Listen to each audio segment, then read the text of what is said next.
الحمد للہ وکفا وسلام علی عبادہ الذین اصطفى اما بعد اعوذ باللہ من الشیطان الرجیم بسم اللہ الرحمن الرحیم واضرب لهم مثل الرجلین آپ ان سے دو شخصوں کا حال بیان کیجئے جعلنا لأحدہما جنتین من اعناب ان میں سے ایک کو ہم نے انگور کے دو باغ عطا کیے وحففناہما بنخل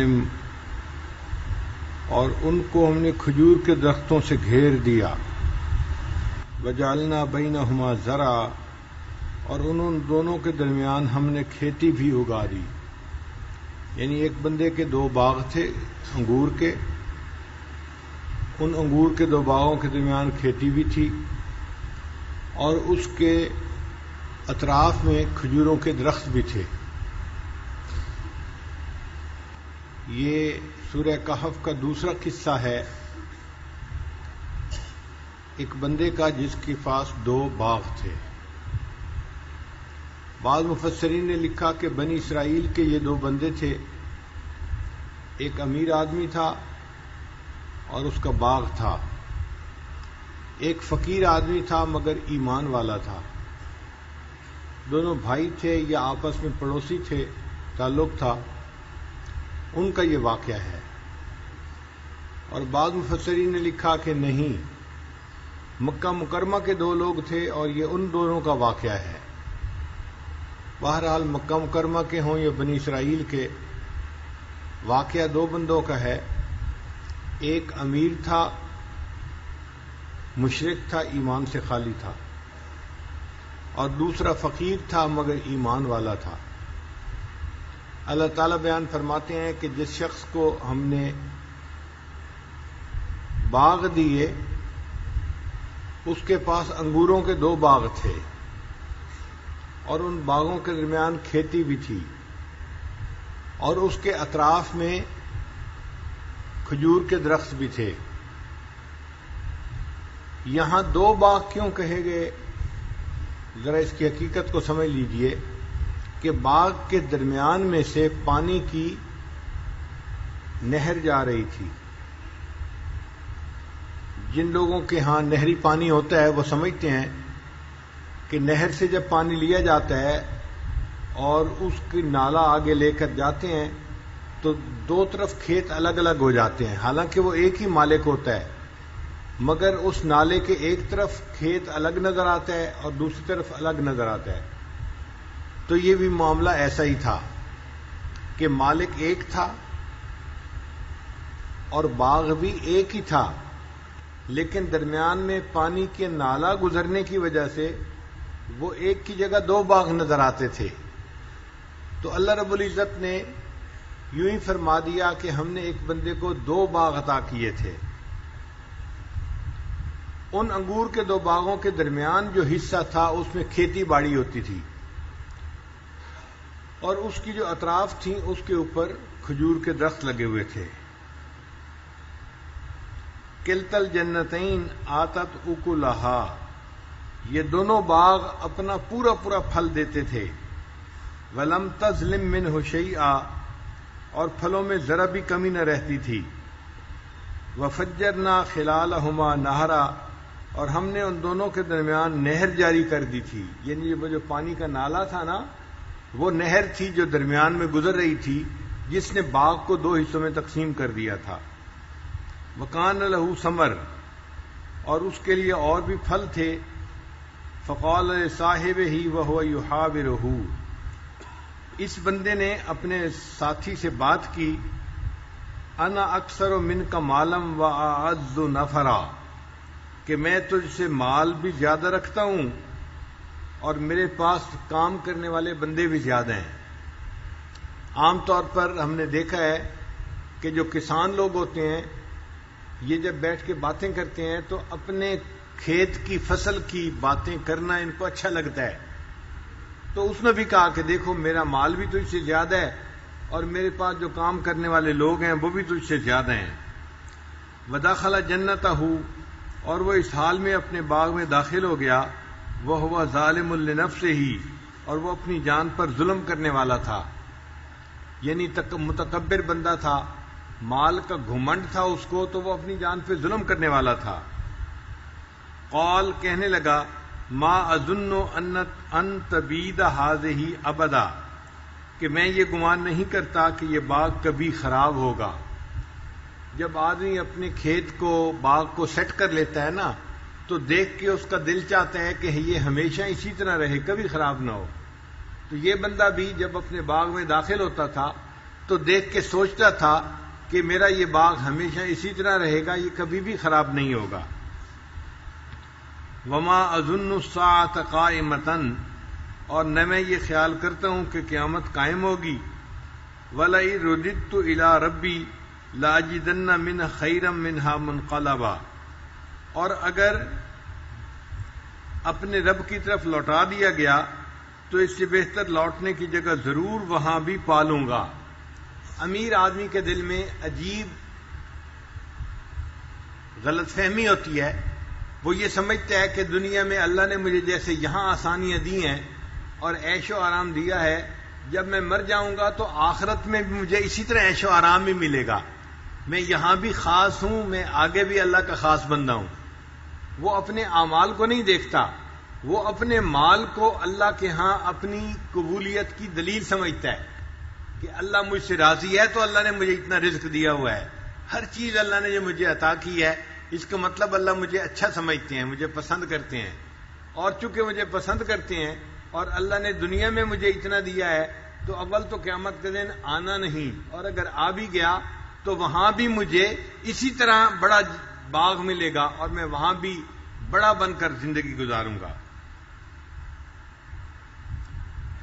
قال له صاحبه وهو يحاوره، اس کے ساتھی نے جواب دیتے ہوئے اس سے کہا، اکفرت بالذی خلقک من تراب، کیا تم نے کفر کیا اس اللہ کے ساتھ، اس ذات کے ساتھ جس نے تجھے مٹی سے پیدا کیا، ثم من نطفۃ، پھر نطفہ سے پیدا کیا، ثم سواک رجلا، پھر اللہ نے تجھے بالکل صحیح آدمی بنایا، یعنی اللہ نے تمہیں پیدا کیا، اگر وہ چاہتا تمہاری بصارت نہ ہوتی، سماعت نہ ہوتی، تمہارے جسم کے اعضاء ٹھیک نہ ہوتے، صحت اچھی نہ ہوتی، اللہ نے تمہیں بالکل صحیح صحت کے ساتھ صحیح سالم انسان بنایا، تو یہ اللہ کا تجھ پر فضل ہے اور کرم ہے۔ لیکن هو اللہ ربی، تو میری بات تو یہ ہے کہ وہ اللہ میرا رب ہے، ولا اشرک بربی احدا، اور میں اپنے رب کے ساتھ کسی کو شریک نہیں ٹھہراتا۔ ولولا اذ دخلت جنتک، اور جب تو اپنے باغ میں داخل ہوا، قلت ما شاء اللہ، تو تجھے چاہیے تھا کہ تو یہ کہتا کہ یہ اللہ کی طرف سے ہے، لا قوت الا باللہ، اللہ کے سوا کوئی قوت والا نہیں، ان ترنی انا اقل منک مالا و ولدا، اگر تو مجھے اس حال میں دیکھ رہا ہے کہ میں تجھ سے مال اور اولاد میں کم ہوں، فعسى ربی ان یؤتینی خیرا من جنتک، قریب ہے کہ میرا رب مجھے تجھ سے بہتر باغ عطا فرما دے، وَيُرْسِلَ عَلَيْهَا حُسْبَانًا مِّنَ السَّمَاءِ، اور تیرے باغ پر اللہ آسمان سے کوئی آفت بھیج دے، فَتُصْبِحَ صَعِيدًا زَلَقًا، جس کی وجہ سے تیرا باغ ایک میدان بن کر رہ جائے، اور يُصْبِحَ مَاؤُهَا غَوْرًا، اور اللہ تعالیٰ پانی کو زمین کے اندر نیچے اتار دے، فَلَن تَسْتَطِيعَ لَهُ طَلَبًا، پھر تو اسے طلب کرنے کی کوشش نہ کر سکے، یعنی تو پانی نکالنا بھی چاہے تو اتنا گہرا پانی ہو کہ تو پانی نکال ہی نہ سکے۔ ابھی تو تجھے وافر پانی مل رہا ہے نا، جس کی وجہ سے تیرے باغ میں پھل بھی ہے اور تجھے مال مل رہا ہے اور تیرے اندر تکبر آ گیا ہے۔ اللہ اس پانی کے لیول کو زمین میں اگر نیچے کر دے تو پھر تیرے باغ کا کیا بنے گا، پھر تیرا باغ خراب ہو جائے گا۔ وَأُحِيطَ بِثَمَرِهِ، اور اس کے پھلوں کو آفت سے گھیر دیا گیا، فَأَصْبَحَ يُقَلِّبُ كَفَّيْهِ عَلَىٰ مَا أَنفَقَ فِيهَا، اور اس حال میں اس شخص میں اس نے صبح کی کہ جو کچھ اس میں خرچ کیا تھا اس پر ہاتھ ملنے لگ گیا، وَهِيَ خَاوِيَةٌ عَلَىٰ عُرُوشِهَا، مفسرین نے لکھا ہے کہ ایک آگ لگی اور اس کے جو درخت تھے وہ سارے کے سارے اس میں جل گئے۔ یہ جو انگور کے درخت ہوتے ہیں نا، یہ سیزن میں تو سرسبز ہوتے ہیں، پھل دیتے ہیں، جب سیزن ختم ہو جاتا ہے تو اس کے پتے بالکل خشک ہو جاتے ہیں، بلکہ اس کو کاٹ دیا جاتا ہے تو باقی خشک لکڑی کی طرح درخت رہ جاتا ہے۔ اب جب آگ لگی تو وہ جو خشک لکڑی کی طرح درخت تھے وہ جل گئے، اور اس کا باغ بالکل چٹیل میدان کی طرح بن گیا، اور اس نے پھلوں کو لٹکانے کے لیے جو اس کے اوپر چیزیں لگائی ہوئی تھیں وہ بھی جل کر نیچے گر گئیں۔ اب وہ افسوس کرنے لگا، میں نے تو اس باغ کو ڈیولپ کرنے کے لیے اتنا پیسہ خرچ کیا تھا، آگ لگ گئی، میرا پیسہ بھی ضائع ہو گیا اور میرا باغ بھی چلا گیا۔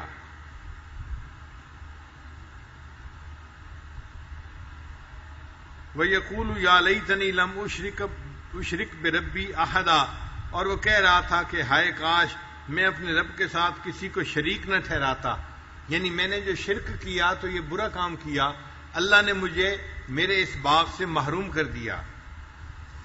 وَلَمْ تَكُن لَّهُ فِئَةٌ يَنصُرُونَهُ، اور اس کے لیے ایسا کوئی گروہ نہ تھا جو اس کی مدد کرتا، من دون اللہ، اللہ کے مقابلے میں، وَمَا كَانَ مُنتَصِرًا، اور نہ وہ خود بدلہ لینے کے اوپر قادر تھا۔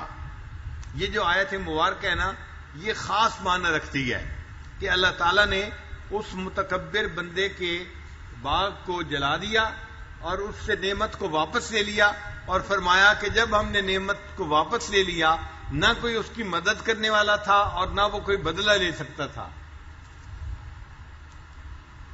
ہنالک الولایۃ للہ الحق، ایسے موقع پر اللہ کے سوا میں اللہ ہی کی مدد ہوتی ہے جو حق ہے۔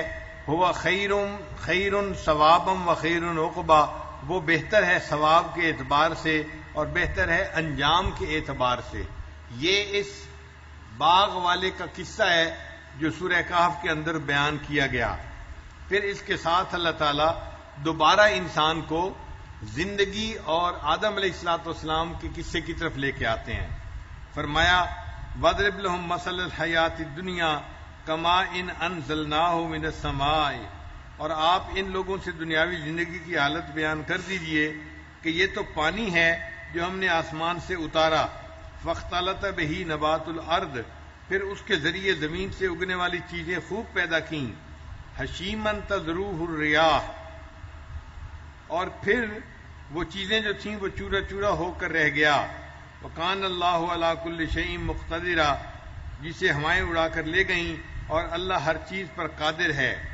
المال والبنون زینت الحیات الدنیا، یہ آیت مبارکہ یہ بتا رہی ہے کہ دیکھو جس کو اس دنیا میں نعمت ملی ہے وہ اس نعمت کو اللہ کی طرف منسوب کرے۔ اگر اللہ کی طرف منسوب کرنے کے بجائے اپنی طرف منسوب کرے گا تو جو پروردگار نعمتیں دینا جانتا ہے وہ پروردگار نعمت واپس لینا بھی جانتا ہے، وہ واپس بھی نعمت لے لیتا ہے۔ اللہ نے اس بندے کو باغ دیا تھا، یہ تکبر کرنے لگ گیا، اللہ نے آگ لگا کے اس کے باغ کو جلا دیا اور راکھ جو تھی اس کو ہوا نے اڑا دیا، کچھ بھی اس کے پلے نہیں بچا۔ اب اس کا کوئی مددگار بھی نہیں اور وہ اللہ سے بدلہ بھی نہیں لے سکتا، چونکہ اللہ تو غالب ہے اپنے کام میں۔ تو اللہ فرماتے ہیں کہ یہ دنیا کی مثال تو پانی کی مانند ہے، پانی ہم اتارتے ہیں اور زمین کے اندر کھیتی ہو جاتی ہے، پھر وہ کھیتی خشک ہو جاتی ہے اور ہوا اس مٹی کو اڑا دیتی ہے۔ وَيَوْمَ نُسَيِّرُ الْجِبَالَ وَتَرَى الْأَرْضَ بَارِزَةً، اور جس دن ہم پہاڑوں کو چلا دیں گے اور اے مخاطب تو زمین کو دیکھے گا کہ وہ کھلا میدان ہے۔ وَحَشَرْنَاهُمْ، اور ہم ان سب کو جمع کر لیں گے، فَلَمْ نُغَادِرْ مِنْهُمْ أَحَدًا، سو ان میں سے کسی کو بھی نہ چھوڑیں گے۔ وَعُرِضُوا عَلَىٰ رَبِّكَ صَفًّا، اور وہ آپ کے رب پر صفیں بنائے ہوئے پیش کیے جائیں گے۔ لَقَدْ جِئْتُمُونَا كَمَا خَلَقْنَاكُمْ أَوَّلَ مَرَّةٍ، آج تم ہمارے پاس اسی حالت میں آئے ہو جیسا کہ ہم نے تمہیں پہلی بار پیدا کیا تھا۔ یعنی جب انسان پیدا ہوتا ہے نا تو ایک ایک بچہ دنیا میں آتا ہے، پیدا ہوتا رہتا ہے، ایک ایک بچہ دنیا میں پیدا ہوتا ہے اور دنیا میں آتا رہتا ہے۔ اسی طرح قیامت میں انسان صفیں بنائیں گے اور ایک ایک کر کے اپنے رب کے سامنے حساب کے لیے پیش ہوں گے۔ جئتمونا فرادا کما خلقناکم اول مرۃ، ایک ایک کر کے اللہ کے سامنے پیش ہوں گے اور اپنے کیے کا حساب دیں گے اللہ کے سامنے۔ ووضع الکتاب، اور اعمال نامے رکھ دیے جائیں گے۔ فتر المجرمین، آپ مجرمین کو دیکھیں گے، مشفقین مما فی، کہ وہ اپنے نام اعمال کے اندر جو لکھے ہوئے گناہ ہوں گے ان کی وجہ سے ڈر رہے ہوں گے. وَيَقُولُونَ اور وہ یوں کہیں گے یا ویلتنا ما لہذا الکتاب ہے ہماری بربادی یہ کیسی کتاب ہے لا یغادر صغیرۃ ولا کبیرۃ الا احصاها اس نے کسی چھوٹے یا بڑے گناہ کو نہیں چھوڑا. ووجدوا ما عملوا حاضرا اور جو انہوں نے دنیا میں کیا ہوگا اس سب کو اپنے نام اعمال میں حاضر پائیں گے. ولا یظلم ربک احدا اور تیرا رب تو کسی کے اوپر ظلم نہیں کرے گا. تو اللہ تعالیٰ نے آخرت کے بارے میں یہ چند آیات جو ہیں درمیان میں بیان فرما دی تاکہ دنیا سمجھے کہ صرف دنیا ہی کی زندگی تک بات نہیں ہے، اصل زندگی تو آخرت کی ہے اور ہمیں آخرت میں اپنے اعمال کا حساب اللہ کے سامنے دینا ہے. پھر اللہ تعالیٰ فرماتے ہیں وَإِذْ قُلْنَا لِلْمَلَائِكَةِ اسْجُدُوا لِآدَمَ اور جب ہم نے فرشتوں سے کہا کہ تم آدم کو سجدہ کرو فسجدوا ان سب نے سجدہ کر لیا الا ابلیس مگر ابلیس نے نہ کیا. کان من الجن وہ جنوں میں سے تھا. ففسق عن امر ربی اس نے اپنے رب کی نافرمانی کی. افتتخذونہ وذریتہ اولیاء من دونی وہم لکم عدو پھر کیا تم مجھے چھوڑ کر اسے اور اس کی ذریت کو دوست بناتے ہو، یعنی اے انسانوں تم اللہ کو چھوڑ کر شیطان کو اور شیطان کی ذریت کو دوست بناتے ہو حالانکہ وہ تو تمہارا دشمن ہے.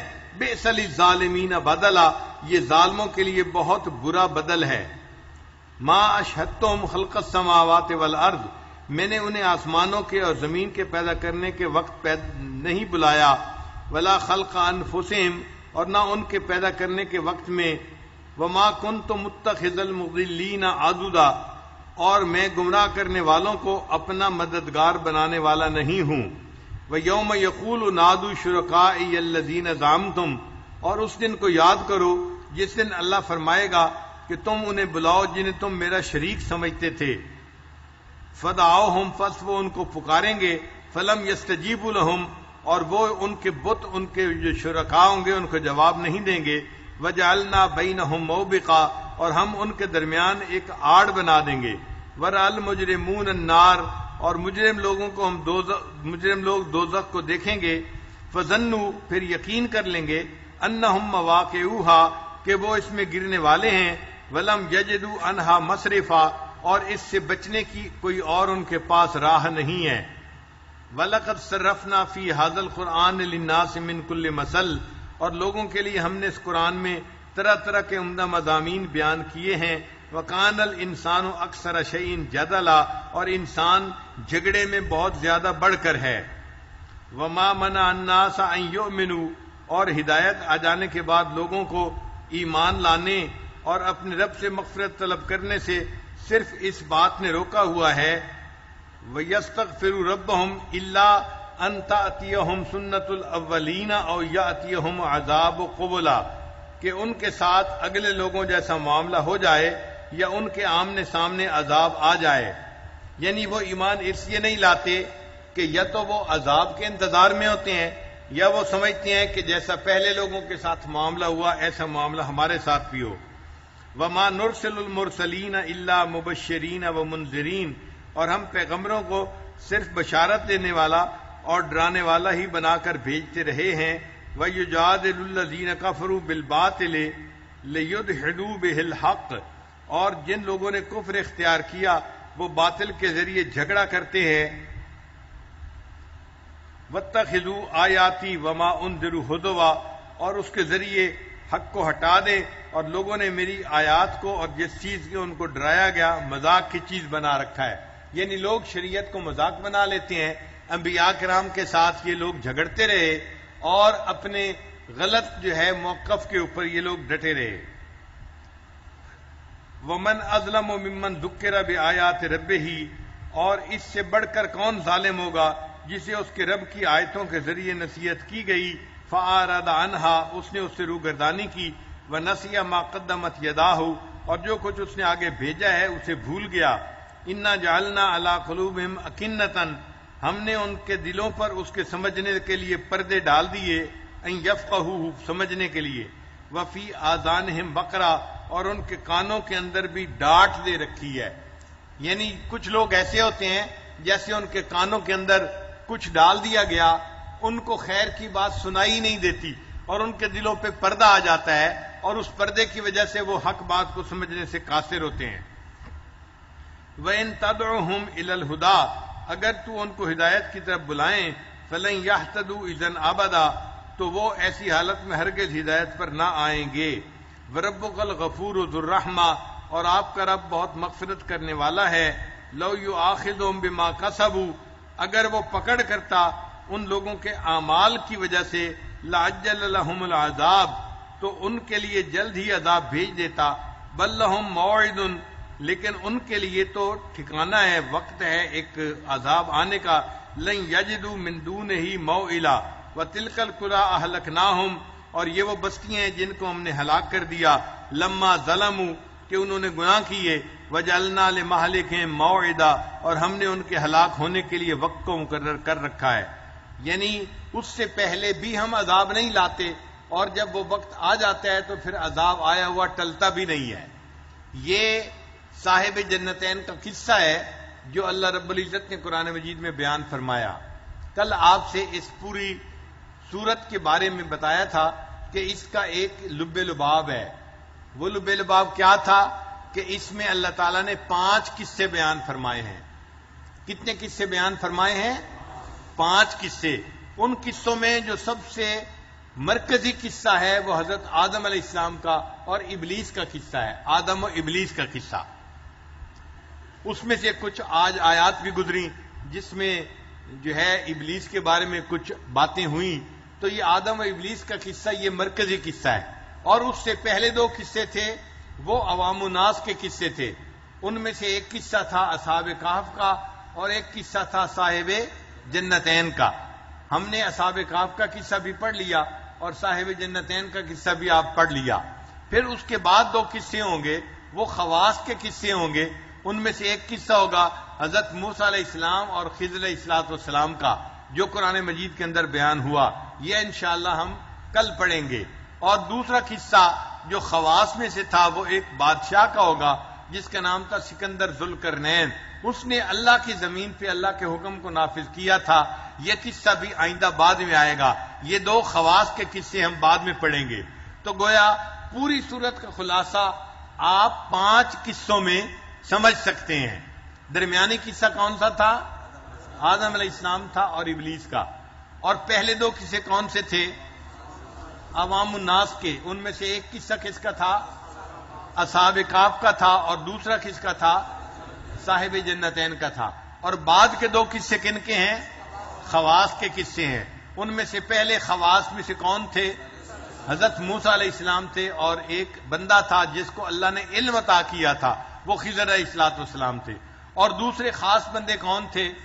ایک بادشاہ گزرا ہے جس کا نام سکندر ذوالقرنین تھا، اور اس کو اللہ نے ہر چیز دنیا کی عطا کی تھی، اور وہ اللہ کی زمین پہ اللہ کا حکم نافذ کرنے والا تھا، اس لیے وہ خاص بندہ تھا۔ یہ 2 قصے آئندہ ہم پڑھیں گے۔ ابھی تک ہم نے صرف 2 قصے پڑھے ہیں، اور تیسرا قصہ آدم و ابلیس کا بھی آج کچھ ہم نے پڑھا ہے، باقی 2 قصے بعد میں پڑھیں گے۔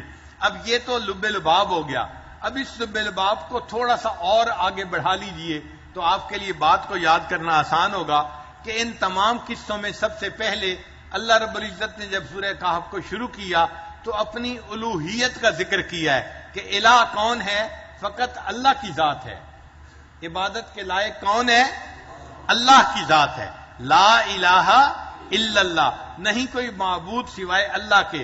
تو اللہ نے سورت کو شروع کیا تو شروع میں اللہ نے اپنی الوہیت کا تذکرہ کیا ہے، اور جب اللہ نے سورت کو ختم کیا تو ختم کے اوپر اپنی ربوبیت کا ذکر کیا ہے۔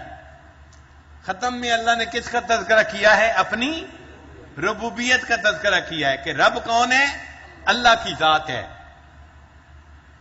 فمن کان یرجو لقاء ربہ، اپنی ربوبیت کا تذکرہ اللہ نے سورت کے آخر پر کیا ہے۔ تو سورت کے شروع میں اللہ نے تذکرہ کس کا کیا؟ اپنی الوہیت کا، اور آخر پہ تذکرہ کس کا کیا؟ اپنی ربوبیت کا۔ اور ایک نقطہ اور بھی یاد رکھیں کہ سورت کے شروع میں اللہ نے اپنے پیارے حبیب صلی اللہ علیہ وسلم کا تذکرہ کیا، مگر ان کی ابدیت کا تذکرہ کیا ہے، ان کی ابدیت کا تذکرہ کیا ہے. الحمدللہ الذی انزل علی عبدہ الکتاب، تو عبد کا تذکرہ کیا ہے. تو شروع میں اللہ نے اپنے حبیب کی ابدیت کا تذکرہ کیا ہے، اور آخر کے اوپر جہاں اللہ نے اپنی ربوبیت کا تذکرہ کیا وہاں پر اپنے محبوب کی بشریت کا تذکرہ کیا ہے. وہاں کس کا تذکرہ کیا ہے؟ محبوب کی بشریت کا تذکرہ کیا ہے. قل انما انا بشر مثلکم، تو بشریت کا تذکرہ آ گیا نا. تو اب پوری سورت کا خلاصہ اور آپ زیادہ بہتر طور پہ سمجھ سکتے ہیں کہ اس سورت میں کتنے قصے بیان ہوئے؟ 5. مرکزی قصہ کون سا ہے؟ آدم و ابلیس کا قصہ، اور اس سے پہلے 2 عوام الناس کے قصے ہیں. ایک ان میں سے نوجوانوں کا قصہ اصحاب کہف کا ہے، اور دوسرا صاحب جنتین ایک امیر آدمی کا قصہ، مگر وہ مشرک تھا، ایمان سے خالی تھا، اس کا قصہ اللہ نے بیان فرمایا ہے. یہ 2 قصے ہم نے پڑھ لیے، اور اس کے بعد 2 قصے اور ہوں گے، وہ خواص کے قصے ہوں گے. ان میں سے ایک ہوگا حضرت موسیٰ علیہ السلام کا واقعہ، اور دوسرا کون سا ہوگا؟ سکندر ذوالقرنین کا واقعہ. حضرت موسیٰ علیہ السلام تو کلیم اللہ تھے، اللہ کے رسول تھے، اولو العزم رسولوں میں سے تھے، اس لیے وہ خواص میں سے تھے. اور سکندر ذوالقرنین اس لیے خواص میں سے تھا کہ وہ امیر آدمی تھا، مگر اللہ کے زمین پر اللہ کے حکم کو نافذ کرنے والا تھا. اور جو بندہ اللہ کی زمین پہ اللہ کے حکم کو نافذ کرے وہ اللہ کو بڑا پسندیدہ ہوتا ہے، اس لیے وہ بھی ایک مقبول بندہ بن گیا، اللہ کا خاص بندہ بن گیا. پھر اس سورت کے شروع میں اللہ نے اپنی الوہیت کا تذکرہ کیا ہے. کس کا تذکرہ کیا ہے؟ اپنی الوہیت کا. اور سورت کے آخر میں اللہ نے اپنی ربوبیت کا تذکرہ کیا ہے. پھر سورت کے شروع میں اللہ نے اپنے حبیب صلی اللہ علیہ وسلم کی ابدیت کا تذکرہ کیا ہے. کس کا کیا ہے؟ ان کی ابدیت کا تذکرہ کیا ہے. اور سورت کے آخر میں اللہ نے اپنے حبیب صلی اللہ علیہ وسلم کی بشریت کا تذکرہ کیا ہے. یہ اب پوری سورت کا خلاصہ آپ کے ذہن میں گویا بیٹھ گیا. اب ہم ذرا چند نکات اور بھی اس کے بارے میں پڑھتے ہیں. سب سے پہلے نکات ہیں جو اللہ تعالیٰ ارشاد فرماتے ہیں الحمدللہ الذی انزل علی عبدہ الکتاب، کہ اللہ رب العزت نے اپنے پیارے حبیب صلی اللہ علیہ وسلم کے لیے عبد کا لفظ استعمال کیا ہے. انسان کے لیے سب سے بڑا مقام جو وہ دنیا میں پا سکتا ہے وہ ابدیت ہے. سب سے بڑی بلندی جو انسان اس دنیا میں حاصل کر سکتا ہے وہ بلندی کون سی ہے؟ ابدیت. اسی لیے انسان ذکر کرتا ہے تاکہ ذکر کی وجہ سے انسان کے اندر اللہ کی محبت آ جائے، اور اللہ کی محبت اس کے دل سے ماں سوا کی محبت کو ختم کر دیتی ہے، دنیا کی محبت مٹا دیتی ہے، مخلوق کی محبت کر دیتی ہے، دل اللہ کی محبت سے بھر جاتا ہے.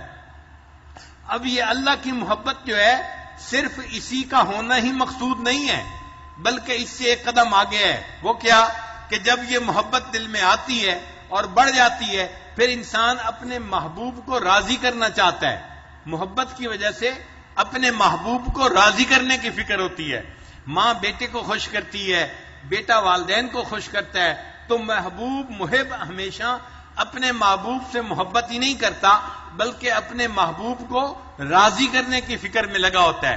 تو جب بندے کے دل میں اللہ کی محبت آ گئی اب اس کے دل میں کیا خواہش پیدا ہوگی کہ میں اپنے اللہ کو راضی کروں. چنانچہ اس کے دل میں رضا کی طلب پیدا ہوتی ہے اور بندہ مقام رضا کو حاصل کرنے کی فکر میں آ جاتا ہے. اب جس بندے کو رضا حاصل ہونے کی فکر لگ جاتی ہے تو رضا کیا چیز ہے؟ رضا ہے اللہ کی تقدیر کے اوپر راضی رہنا. اللہ اس کے اوپر شکر کے حالات بھیجے تو وہ اللہ کا شکر ادا کرے، اور اگر اللہ اس کے اوپر مشکل حالات بھیجے تو وہ صبر کرے. اس کو کہتے ہیں اللہ کی رضا پہ راضی رہنا. یعنی ہر حال میں بندہ اپنے رب سے راضی رہتا ہے. نبی علیہ الصلوۃ والسلام نے حدیث پاک میں فرمایا الحمدللہ علی کل حال، میں اللہ سے ہر حال میں راضی ہوں. تو بندہ اپنے رب سے ہر حال میں راضی ہوتا ہے، خوشی میں بھی راضی ہوتا ہے اور غم میں بھی راضی ہوتا ہے. یہ مقام رضا کہلاتا ہے. یہ بڑا مقام ہے جو بندے کو دنیا میں حاصل ہو سکتا ہے. اور ایسا بندہ جس کو یہ مقام رضا حاصل ہو سکتا ہے وہ بندہ صحیح معنوں میں اللہ کا بندہ کہلاتا ہے، اس کو مقام ابدیت نصیب ہوتا ہے، اور یہ بندے کی معراج ہے جو دنیا میں اس کو حاصل ہو سکتی ہے. اور اللہ نے اپنے پیارے حبیب صلی اللہ علیہ وسلم کے لیے اس معراج والے لفظ کا نام استعمال کیا اور فرمایا الحمدللہ الذی انزل علی عبدہ الکتاب، تو عبد کا لفظ اللہ نے اپنے پیارے حبیب صلی اللہ علیہ وسلم کے لیے استعمال کیا۔ چنانچہ عبد کون ہوتا ہے؟ مفسرین نے لکھا العبد الذی لا یرا غیر سیدہ، کہ عبد وہ ہوتا ہے کہ جس کو اپنے آقا کے سوا کوئی نظر ہی نہیں آتا۔ غلام وہ ہوتا ہے جس کو اپنے آقا کے سوا کچھ نظر نہیں آتا، اس کی نظر میں بس اس کا آقا ہی سب کچھ ہوتا ہے۔ تو بندہ بھی وہ ہے کہ جس کو اللہ کے سوا کچھ نظر ہی نہیں آتا، اس بندے کی نظر میں سب کچھ اللہ ہی ہوتا ہے، اس لیے اس کے لیے عبد کا لفظ استعمال کیا۔ بعض مفسرین نے کہا العبد الذی لا ینازع سیدہ شیئا، کہ غلام وہ ہوتا ہے، بندہ وہ ہوتا ہے جو اپنے آقا سے کسی بات کے اندر اختلاف نہیں کرتا۔ یعنی غلام کیا اور اپنے آقا سے اختلاف کیسے کر سکتا ہے؟ غلام تو وہ ہوتا ہے جو ہر بات پہ لبیک کہنے والا ہو۔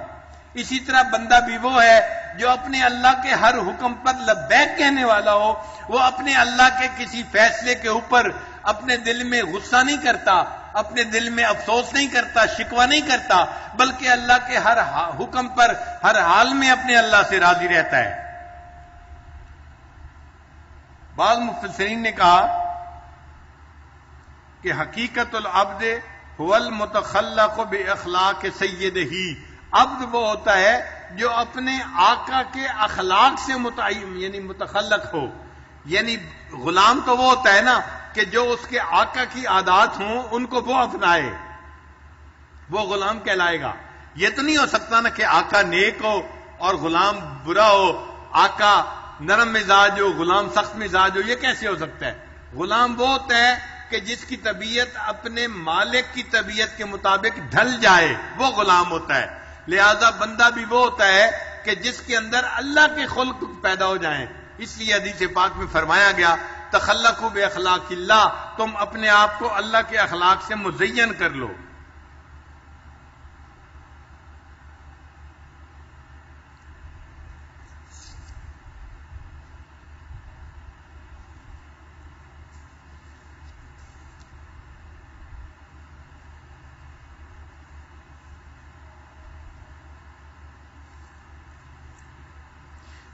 اللہ رب العزت نے سورت کو حمد کے ساتھ شروع کیا، تو ہمیں چاہیے کہ قولی، فعلی اور حالی ہر طرح کی حمد اللہ کے لیے ہونی چاہیے۔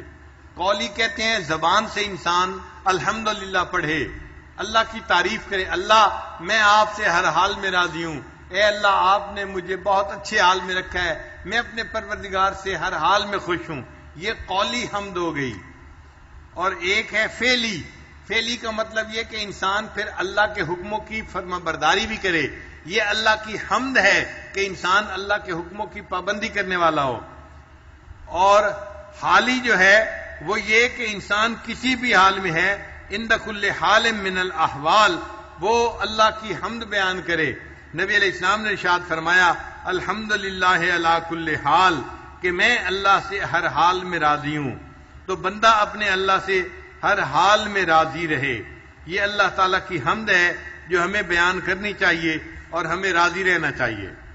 سورہ کہف کے اندر اللہ رب العزت نے کوئی ایک آیت ایسی نہیں بنائی کہ اس ایک آیت کی وجہ سے سورہ کہف کا پڑھنے والا فتنہ دجال سے بچ جائے گا، بلکہ سورہ کہف کے اندر جتنے واقعات ہیں وہ واقعات انسان کو ایسا سبق سکھاتے ہیں، ایسی تعلیم دیتے ہیں، ایسی ذہن سازی کرتے ہیں کہ ان کی تعلیمات دل میں اتر جائیں تو ایسا بندہ دجال سے فتنے سے محفوظ رہے گا۔ دجال کے فتنے کے بارے میں حدیث پاک میں ہے کہ نبی علیہ السلام نے ارشاد فرمایا کہ آدم علیہ السلام سے لے کر قیامت تک کوئی اتنا بڑا فتنہ نہیں آیا جتنا فتنہ بڑا دجال کا فتنہ ہوگا۔ صحابہ کرام کہتے ہیں ہم اتنا ڈرتے تھے دجال کے فتنے سے کہ اگر کوئی بندہ قضائے حاجت کے لیے درختوں کی اوٹ میں جاتا تھا تو جب درختوں سے نکل کر واپس آتا تھا تو وہ ڈر رہا ہوتا تھا ایسا نہ ہو میں واپس جاؤں اور دجال آ چکا ہو، اتنا ڈرتے تھے دجال کے آنے سے۔ تو اگر صحابہ کرام کو دجال کے آنے کا اتنا ڈر تھا تو آپ سوچیں ہم تو قیامت کے کتنے قریب کی زندگی گزار رہے ہیں، ہمیں تو دجال کے فتنے سے بڑا ڈرنے کی ضرورت ہے۔ احادیث سے پتہ چلتا ہے کہ دجال ایک شخص ہوگا جو دنیا کے اندر فتنہ پھیلائے گا. اچھا دجال کا لفظ سمجھ لیجئے. دجل کہتے ہیں فریب کو، ملمہ سازی کو.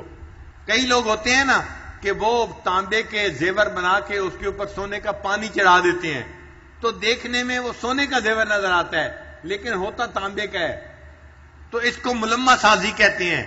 یہی دجل ہے کہ اوپر سے کچھ نظر آتا ہے، اندر سے کچھ ہوتا ہے. تو دجال بھی اوپر سے کچھ ہوگا، اندر سے کچھ ہوگا.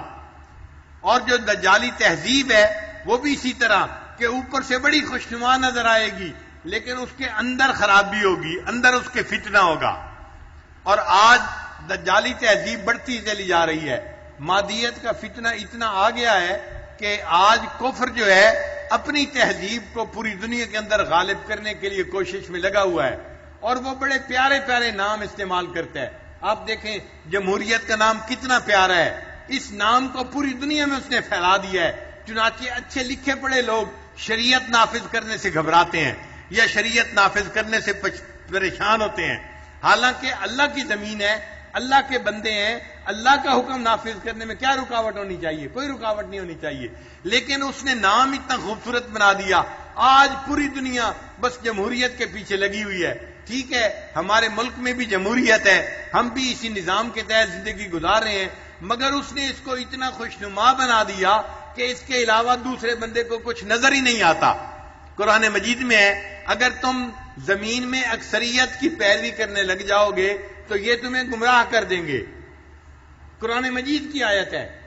تو اکثریت جو کہتی ہے وہی کر لو، اگر ہم اس کو زندگی کا اصول بنا لیں تو ہم تو دین کے اوپر نہیں رہ سکتے، دین سے دور چلے جائیں گے.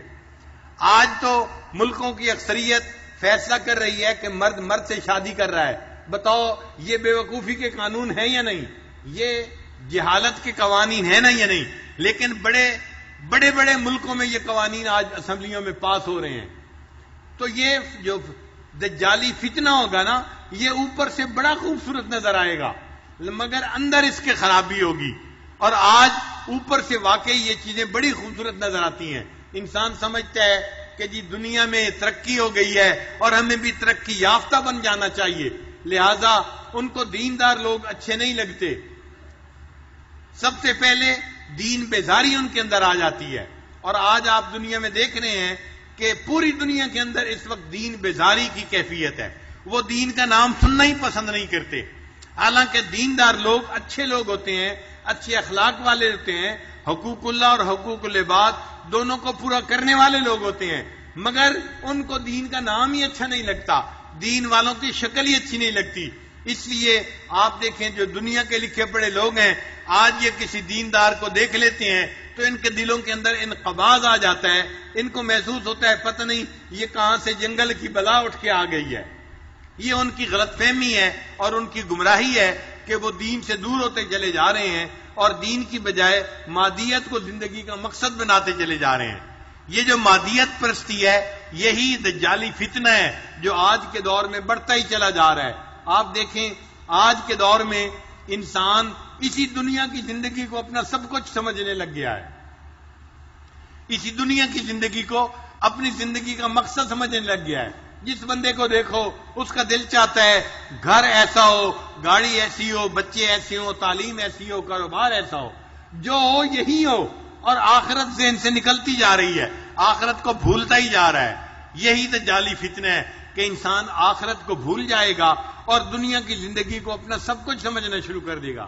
اس کے اوپر جو ہے ہمارے بعض اکابرین نے کتابیں بھی لکھی ہیں. مادیت اور ایمان کا یہ مقابلہ ہے جو آج کے دور میں ہو رہا ہے. ایک طرف ایمان والے ہیں جو اپنی آخرت کو بنانے کی فکر میں لگے ہوئے ہیں، جو دین کی محنت کی فکر میں لگے ہوئے ہیں، جو مدارس چلا رہے ہیں، دین کی دعوت کا کام کر رہے ہیں، جو اللہ کے بندوں کو اللہ کی طرف بلا رہے ہیں، یہ ایمان کی محنت کرنے والے لوگ ہیں.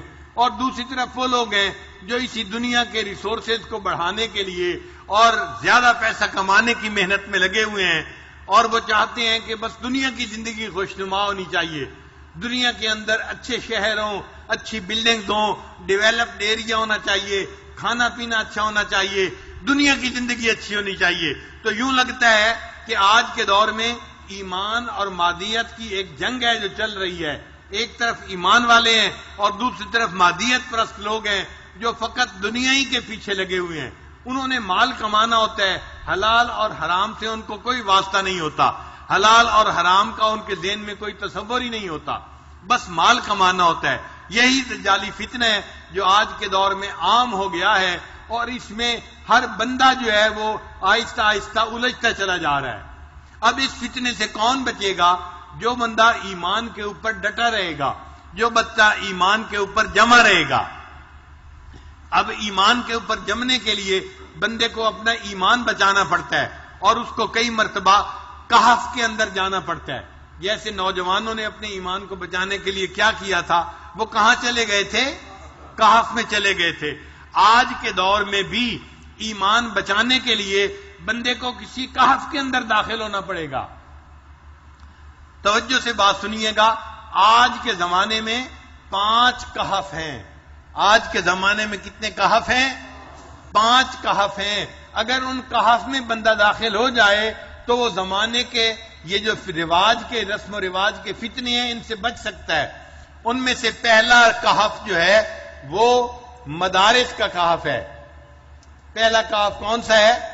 مدارس کا کہف. جو بچہ مدرسے میں آ جاتا ہے، آپ غور کریں گے اس کا ایمان محفوظ ہو جاتا ہے، اس کے اعمال محفوظ ہو جاتے ہیں، اس کی آخرت محفوظ ہو جاتی ہے، اس کا دین محفوظ ہو جاتا ہے.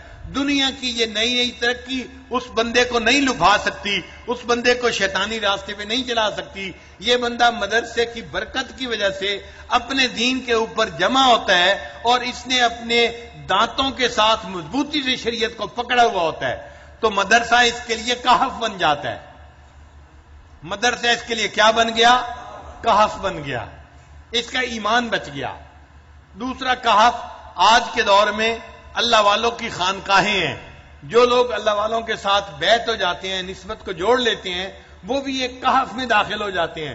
ہم نے دیکھا ہے وہ دفتروں میں کام کرنے والے ہیں، فیکٹریوں میں کام کرنے والے ہیں، مگر ان کے اندر دینداری آ جاتی ہے. وہ رسم و رواج کی طرف نہیں جاتے، وہ زمانے کی جو ہے فتنے فساد کی طرف نہیں جاتے، بلکہ اللہ کی محبت کی طرف بڑھتے ہیں اور دین کی زندگی گزارتے ہیں. ان کا بھی ایمان محفوظ ہو جاتا ہے اللہ اللہ کرنے کی برکت کی وجہ سے. تو یہ اللہ والوں کی خانقاہیں بھی آج کے دور میں ایک کہف کی مانند ہیں. ایک تیسرا کہف آج کے دور میں دعوت و تبلیغ کا کام ہے، جس کو ہم تبلیغی جماعت کہتے ہیں. یہ بھی کہف کی مانند ہے. ہم نے دیکھا ہے جو نوجوان جماعت میں جانا شروع کر دیتا ہے، سروزہ لگا لیتا ہے، چیلا لگا لیتا ہے یا 3 چیلے لگا لیتا ہے، وہ بھی دین کے اندر آ جاتا ہے. اس کی زندگی میں بھی دین آ جاتا ہے. وہ کاروباری ہو، وہ دکاندار ہو، وہ سبزی فروش ہو، یا وہ کسی فیکٹری میں کام کرنے والا مزدور ہو، لیکن جماعت میں جانے کی برکت سے دین اس کا اوڑھنا بچھونا بن جاتا ہے. اس کی اپنی زندگی بھی دین والی بن جاتی ہے، اور اس کے گھر کے بیوی بچے بھی دین والے بن جاتے ہیں. تو اس بندے کا دین بھی گویا تبلیغ میں آنے کی وجہ سے محفوظ ہو گیا. یہ تبلیغ اس کے لیے کیا بن گئی؟ کہف بن گیا. تو مدارس بھی کہف ہیں، خانقاہیں بھی کہف ہیں، اور دعوت و تبلیغ کا کام بھی کہف ہے. یہ کہف ہیں. اور ایک چوتھا کہف ہے، وہ قرآن مجید ہے. جو بندہ قرآن مجید کے ساتھ نچھی ہو جاتا ہے، قرآن مجید کو پڑھنا، سیکھنا، سمجھنا شروع کر دیتا ہے، تو قرآن مجید اس بندے کے دین کا محافظ بن جاتا ہے. تو قرآن مجید بھی کہف کی مانند ہے. آپ غور کریں، جو نوجوان مسجدوں میں درس قرآن ہوتا ہے ان میں جڑ جاتے ہیں اور درس قرآن روزانہ اٹینڈ کرتے ہیں، ان لوگوں کا دین محفوظ ہو جاتا ہے. حالانکہ وہ یونیورسٹیوں میں پڑھنے والے ہوتے ہیں، وہ کام کرنے والے ہوتے ہیں، بازاروں میں بیٹھنے والے ہوتے ہیں، لیکن درس قرآن کی وجہ سے ان کی زندگی محفوظ ہو جاتی ہے. عورتوں میں ہم نے اس کا اثر زیادہ دیکھا ہے. آج کے دور میں اگر آپ دیکھیں تو ہمارے ملک میں ہزاروں جگہوں پر درس قرآن، دورہ قرآن کے نام پر مستورات قرآن مجید کا ترجمہ پڑھا رہی ہوتی ہیں، اور بہت ساری آنٹیاں، نوجوان یونیورسٹی کی بچیاں جا رہی ہوتی ہیں اور پورا رمضان وہ درس قرآن سن کر گزارتی ہیں. ان عورتوں کا بھی ایمان محفوظ ہو جاتا ہے، دین محفوظ ہو جاتا ہے. قرآن ان کے لیے کہف بن جاتا ہے. قرآن نے ان کے ایمان کو بچا لیا زمانے کے فتنوں سے. اور 5واں کہف مکہ اور مدینہ ہے. جو بندہ آج کے دور میں مکہ اور مدینہ میں پہنچ جاتا ہے وہ بھی دجال کے فتنے سے بچ جاتا ہے. حدیث پاک سے ثابت ہے، نبی علیہ السلام نے ارشاد فرمایا دجال پوری دنیا کے اندر جائے گا اور اپنے فتنے کو پھیلائے گا لیکن مکہ اور مدینہ کے اندر داخل نہیں ہو سکے گا. تو چونکہ حدیث پاک سے ثابت ہے کہ دجال مکہ اور مدینہ میں داخل نہیں ہو سکے گا، اس لیے مکہ اور مدینہ بھی کہف کی مانند ہو گئے.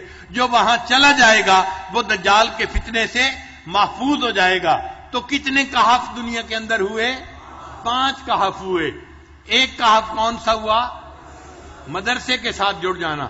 چنانچہ آج کے دور میں یونیورسٹی کی بچیاں، کالج کی بچیاں، میڈیکل ڈاکٹر بچیاں جو مدارس کے ساتھ جڑ جاتی ہیں، وفاق کا نظام پڑھنا شروع کر دیتی ہیں، وہ ڈاکٹر بچیاں ہوتی ہیں مگر ان کی تہجد قضا نہیں ہوتی، ان کی نماز قضا نہیں ہوتی، وہ پردے دار، وہ بہت ہی زیادہ پاک دامن بچیاں بن جاتی ہیں. ان کی زندگی کے حالات پڑھتے ہیں تو حیران ہوتے ہیں کہ پہلے وقت میں تو بڑی بڑی جو ہے ولیہ عورتیں بھی ایسی زندگی نہیں گزارتی تھیں جیسی زندگی یہ نیک آج کی بچیاں گزار رہی ہیں.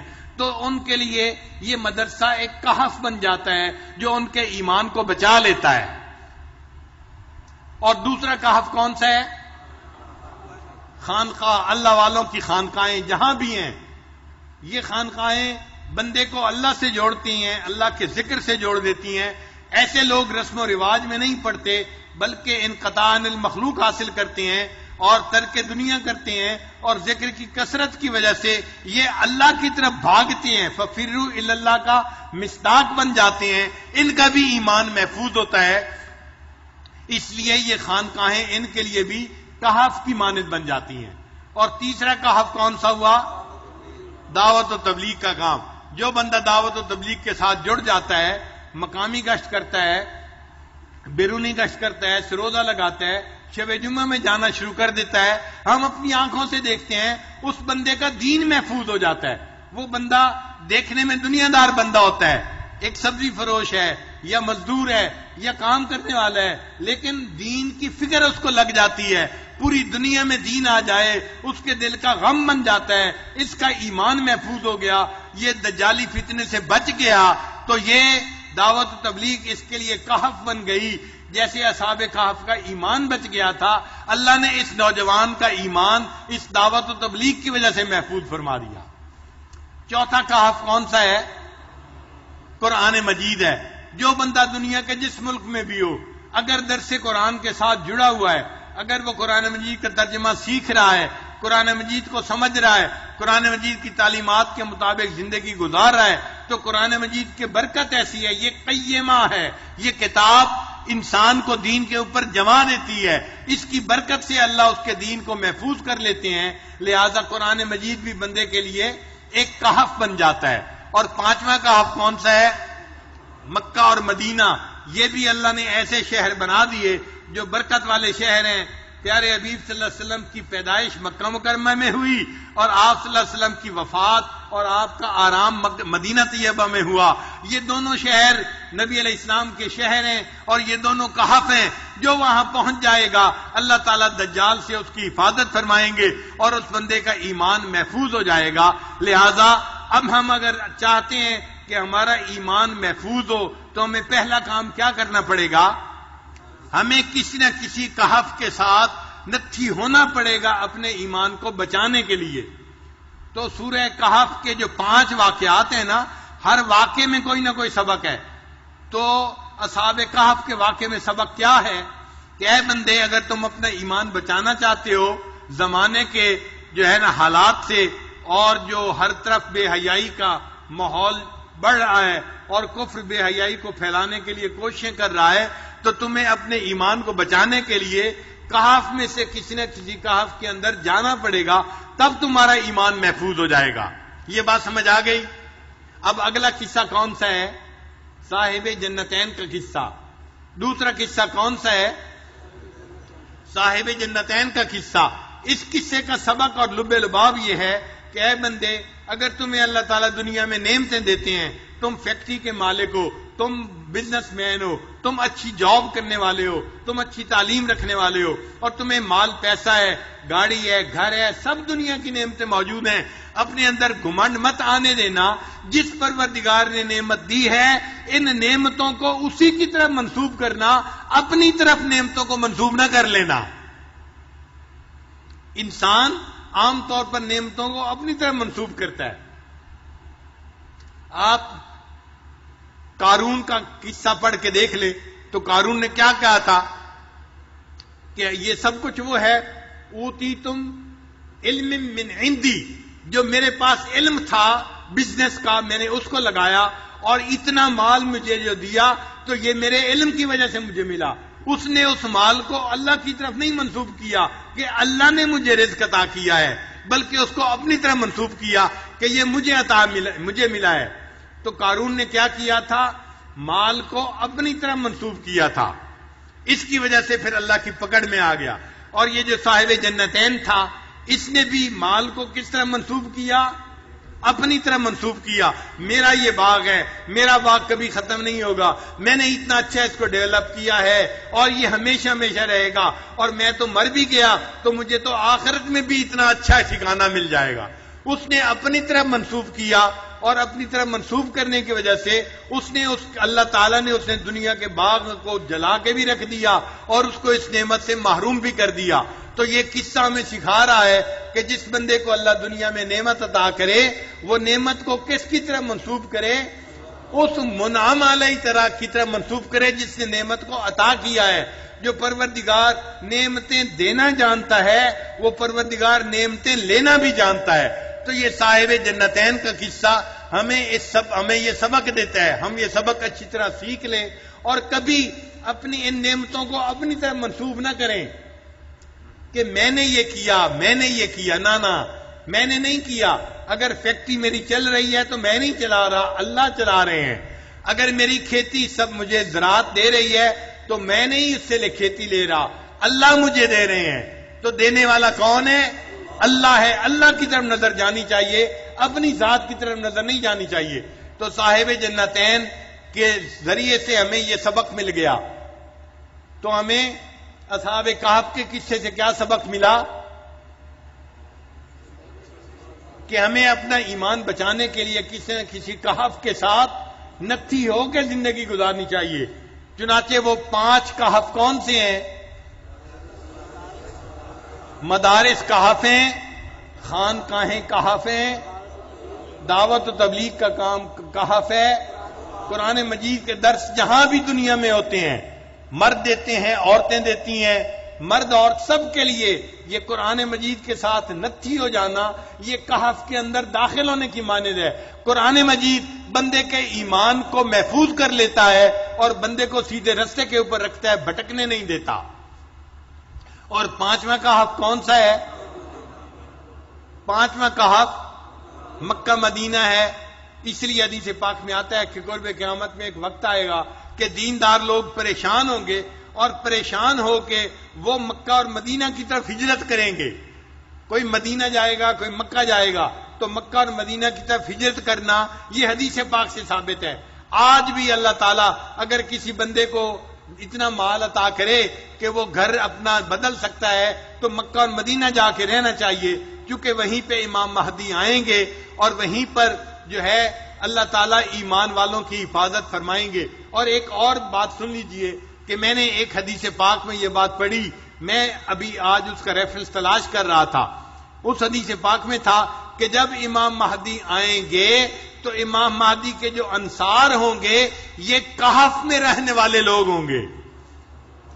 امام مہدی کے جو انصار ہوں گے، انصار سے کیا مراد؟ ان کے جو مددگار ہوں گے۔ تو ان کے مددگار کون لوگ ہوں گے؟ جو اس وقت کے اصحاب کہف ہوں گے وہ ان کے مددگار ہوں گے۔ تو جو گویا اس وقت ان 5 کہف کے اندر رہنے والے لوگ ہوں گے نا، یہ اپنے وقت میں امام مہدی کے انصار بنیں گے، ان کے دوست بنیں گے، اور اللہ ان کے ایمانوں کی حفاظت فرمائیں گے اور دجال کے فتنے سے یہ لوگ محفوظ رہیں گے۔ تو سورہ کہف ہمیں دجال کے فتنے سے محفوظ کرتی ہے سورہ کہف کے اندر 5 قصے ہیں اور ہر قصہ ہمیں ایک سبق سکھاتا ہے. ہم نے 2 قصے پڑھے ہیں اور 2 قصوں سے ہم نے 2 سبق سیکھے ہیں. ایک سبق ہم نے سیکھا ہے کہ اصحاب کہف کی طرح ہمیں اپنی زندگی میں کسی نہ کسی کہف کے ساتھ نتھی ہو کر رہنا ہے تاکہ ہمارے ایمان کی حفاظت ہو جائے. اور دوسرا سبق ہمیں صاحب جنتین کے قصے سے سیکھا. وہ سبق کیا تھا کہ اللہ اگر کسی کو نعمتیں عطا کرے تو نعمتوں کو اپنی طرف منسوب نہ کرے, اپنے اندر عجب اور تکبر نہ پیدا ہونے دیں. نعمتوں کو اللہ کی طرف منسوب کریں جس نے نعمتوں کو عطا کیا ہے. جو بندہ ایسا کرے گا وہ شکر ادا کرنے والا ہوگا, اس کا ایمان محفوظ رہے گا. اور جو ان کو اپنی طرف منسوب کرے گا یہ دجالی فتنے کے اندر جو ہے وہ گرفتار ہو جائے گا اور ایمان سے محروم ہو جائے گا. یہ 2 قصے آج ہم نے پڑھے اور ان 2 قصوں کے ساتھ ہم نے جو ہے آج ہم نے جو سبق سیکھا وہ بھی ہم نے دہرا لیا ہے. تیسرا قصہ تھا آدم و ابلیس کا. تو یہ قصہ ہمیں اپنی آخرت کی طرف یاد دلاتا ہے. اس کا لب لباب یہ ہے کہ ہم دنیا میں رہتے ہوئے فقط دنیا کی زندگی کو اپنا مقصد نہ سمجھیں, اپنی منزل نہ سمجھیں. منزل ہماری کچھ اور ہے. ہم خانہ بدوش لوگ ہیں. ہم کون ہیں؟ خانہ بدوش لوگ ہیں. ہمارا گھر جنت تھا, وہاں سے نکل پڑے اور ہم دنیا میں ایک جگہ سے دوسری جگہ رہتے پھر رہے ہیں. بالآخر جانا کہاں ہے؟ ہم نے جنت میں جانا ہے. ہم اپنے گھر کو نہ بھولیں.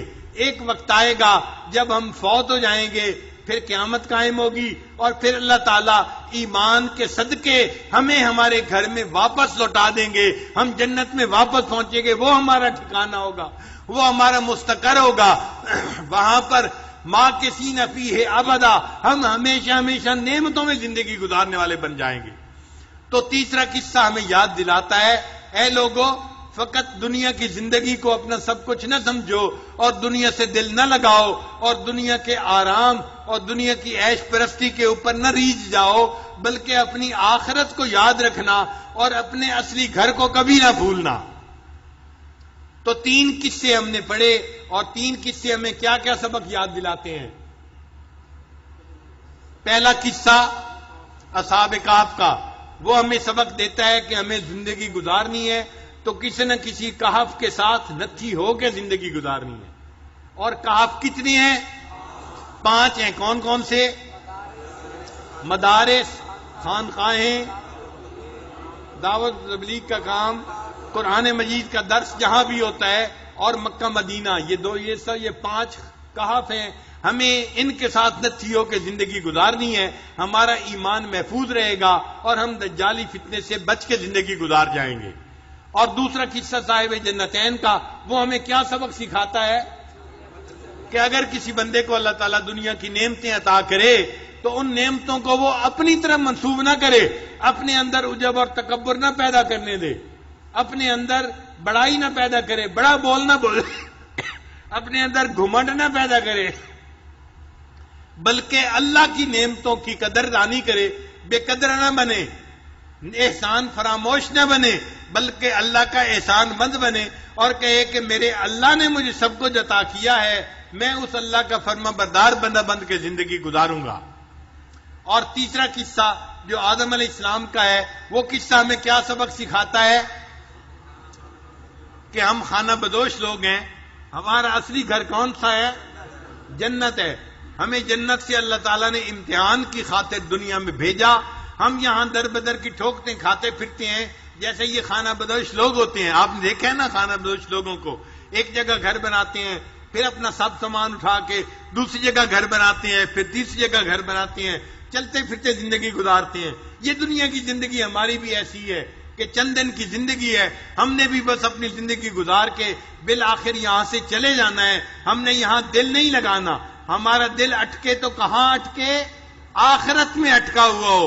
التجافی عن دار الغرور والانابۃ الی دار الخلود, یہ ہماری کیفیت ہونی چاہیے.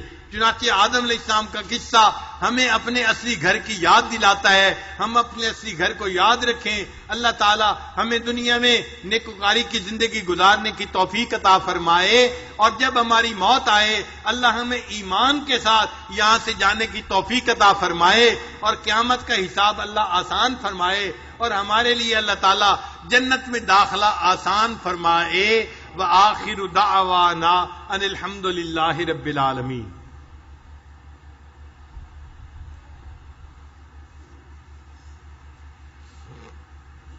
تھوڑی دیر کے لیے مراقبہ کر لیجئے، آنکھوں کو بند کر لیجئے، سر کو جھکا لیجئے.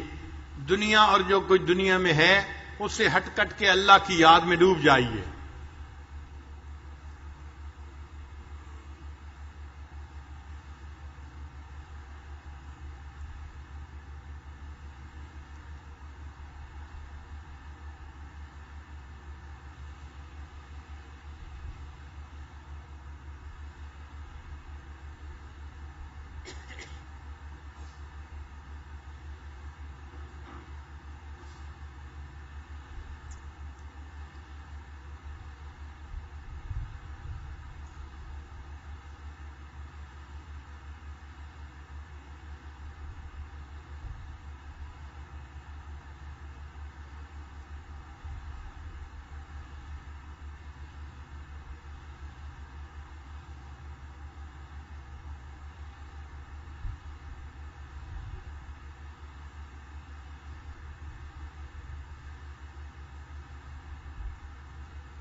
لا الہ الا اللہ محمد رسول اللہ. دعا کر لیجئے.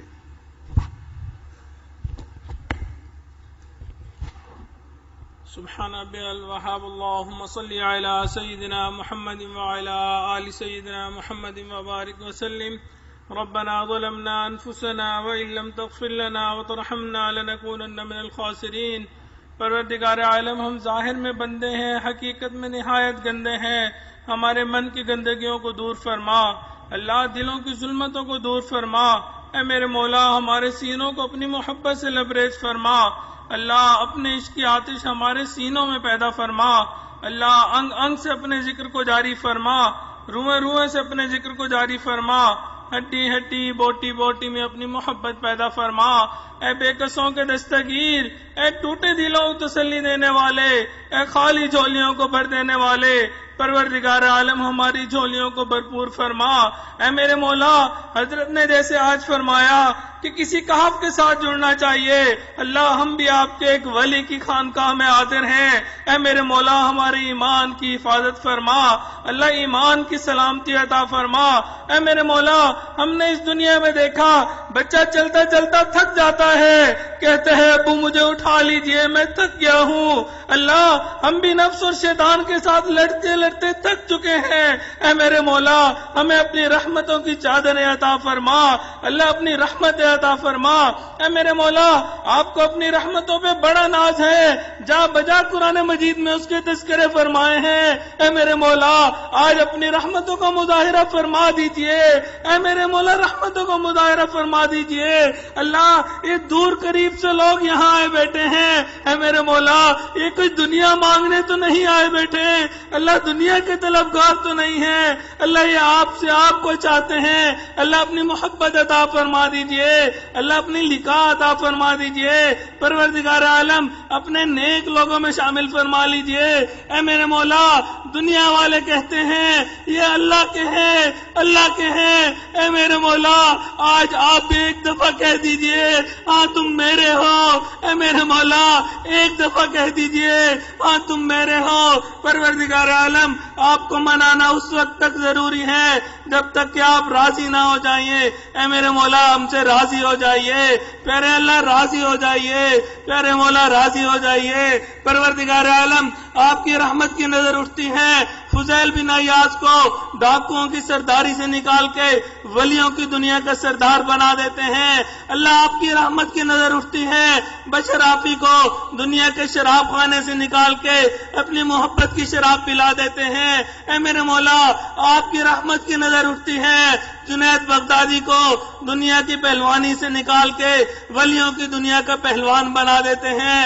اے میرے مولا آپ کی رحمت کی نظر اٹھتی ہے، اللہ وہ عمر جو ایمان کے طلبگار بھی نہیں تھے، اللہ آپ کی رحمت پڑ گئی، آپ نے ان کو عمر بن خطاب بنا دیا، اللہ ایمان عطا فرما دیا۔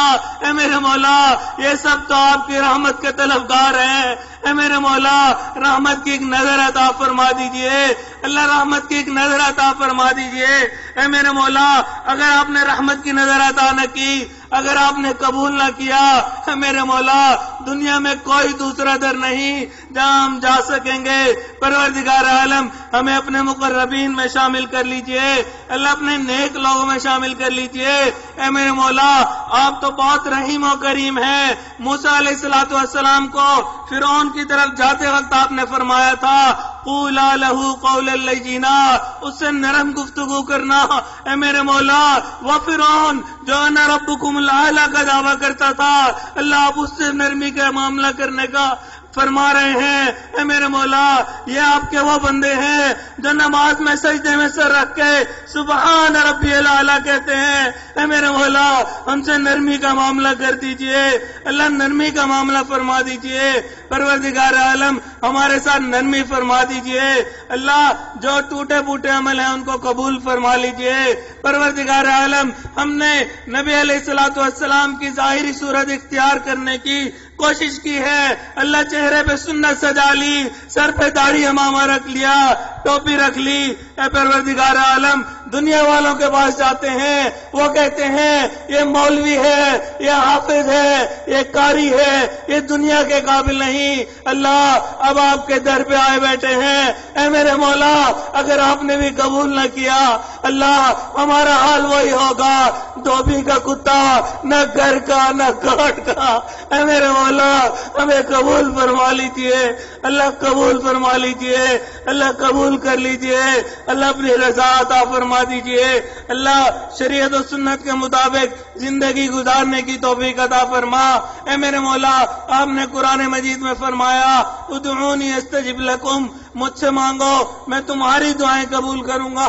اللہ اب ہم آپ سے مانگ رہے ہیں، اے میرے مولا ہمیں عطا کر دیجئے، اللہ عطا کر دیجئے۔ پروردگار عالم ہمیں اپنے نیک لوگوں میں شامل فرما لیجئے، اللہ ساری زندگی نیکی تقوی اختیار کرنے کی توفیق عطا فرما۔ اللہ جو نصیحتیں ہم یہاں سے سنتے ہیں ان پہ عمل کرنے کی توفیق عطا فرما۔ اللہ مدارس عربیہ کی حفاظت فرما، دعوت و تبلیغ کے کام کی حفاظت فرما، جہاں اللہ اللہ ہوتی ہے ان خانقاہوں کی حفاظت فرما، اقامت دین کی کوششوں کی حفاظت فرما، اللہ جو بیمار ہیں ان کو شفائے کاملہ عاجلہ مستمرہ عطا فرما، اللہ جسمانی روحانی بیماریوں سے محفوظ فرما، اللہ روحانی بیماریوں سے ہماری حفاظت فرما، اللہ تکبر سے محفوظ فرما، عجب سے محفوظ فرما، حسد سے محفوظ فرما، کینہ سے محفوظ فرما، بغض سے محفوظ فرما، اے میرے مولا ہر طرح کی حفاظت فرما، اللہ جان مال کی حفاظت فرما، عزت آبرو کی حفاظت فرما، اللہ ہمارے ایمان کی حفاظت فرما، اے میرے مولا حاسدین کے حسد سے محفوظ فرما، دشمنوں کی دشمنی سے محفوظ فرما، شر پسندوں کے شر سے محفوظ فرما، اللہ دوستی کے رنگ میں دشمنی کرنے والوں سے بھی محفوظ فرما، اللہ منافقین سے محفوظ فرما، اللہ نیک لوگوں میں شامل فرما، جادو ٹونے سے محفوظ فرما،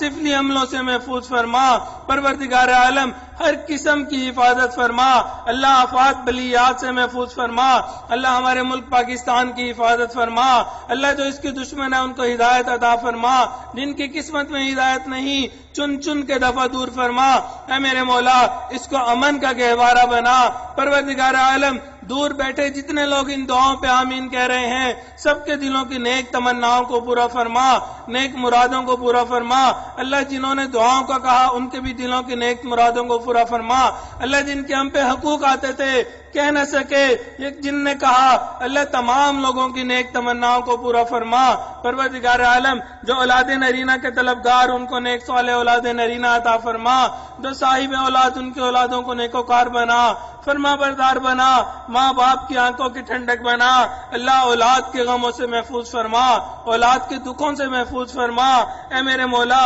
ہر طرح سے خیر و عافیت کا معاملہ فرما، پروردگار عالم رمضان المبارک کا وقت گزرتا جا رہا ہے، اے میرے مولا اس وقت کی قدردانی کی توفیق عطا فرما، اللہ کتنے ایسے لوگ ہمارے تھے جو پچھلے سال رمضان المبارک میں موجود تھے اس سال نہیں ہے، اللہ کس کو معلوم اگلے سال ہمیں رمضان کی نعمت ملتی ہے یا نہیں ملتی، اے میرے مولا جب رمضان المبارک کا وقت ختم ہو اللہ ہمیں بخشائے یہاں سے واپس لوٹا، اللہ اپنی رضا کے ساتھ ہمیں واپس لوٹا، اللہ اپنی لقاء کے ساتھ واپس لوٹا، اللہ سارا سال نیکی تقویٰ کرنے کی توفیق عطا فرما اور بخیریت ہمیں اگلے رمضان المبارک تک پہنچا، اے میرے مولا جو مانگا وہ بھی عطا فرما، جو مانگنا چاہیے تھا نہیں مانگ سکے وہ بھی عطا فرما، صلی اللہ تعالی علی حبیبہ سیدنا محمد وآلہ واصحابہ اجمعین برحمتک یا ارحم الراحمین۔